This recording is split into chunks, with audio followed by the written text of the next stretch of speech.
Well, victims and lawmakers are growing frustrated with the state's slow response to stolen food stamps and federal cash assistance. WMAR 2 News' Mallory Safaste has the latest on the stats on just how much has been taken this year and the continued calls for action, because if it matters to you, it's a matter for Mallory.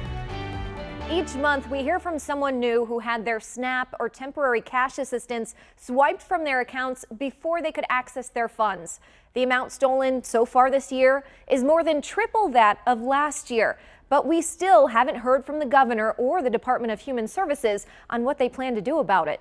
About 1:36 in the morning, an ATM withdrawal of $1,000 was taken off my card. I woke up about 6, 7 o'clock in the morning. They said that my check was gone. $1,000 came out on 725 E Street at 1:36. These women are among the 450 reports of stolen food stamps or temporary cash assistance so far this year. Through July, around $344,000 were reported stolen, compared to $93,000 in all of 2021. Maryland Department of Human Services Secretary Lourdes Padilla still hasn't agreed to speak with us about this increase in fraud, and state senators are feeling stonewalled. I asked if the data held by the department had been compromised in a cybersecurity attack or data leak of some point. They have not answered that question. Senator Katie Fry-Hester, Senate Chair for the Joint Committee on Cybersecurity, sent a letter in June to DHS.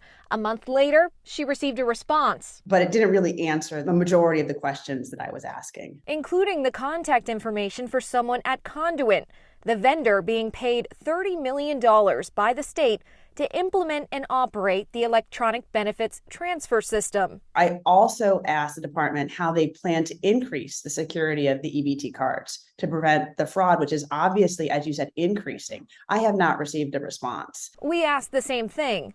DHS said it's in ongoing communication with Conduit about enhanced security features, but didn't say when they would be implemented.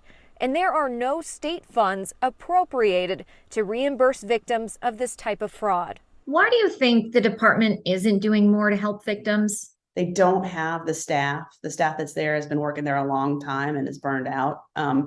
Often 30% of the jobs are unfilled. That is not an excuse, but ultimately, if this was a priority of the governor, it would be getting done. California's law allows replacements when benefits are stolen.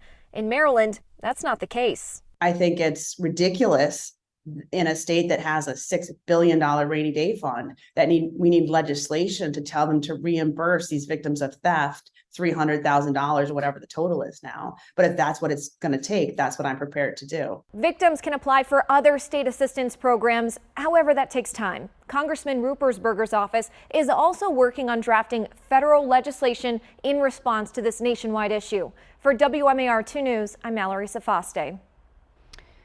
And if you take out your phone right now and you scan that QR code there on your screen, that will take you to all of Mallory's reporting about this problem, plus contact information for your state senator and local delegates. And if you have a matter for Mallory, she would like to hear from you, you can email her at mallory@wmar.com or find her on Facebook and Twitter.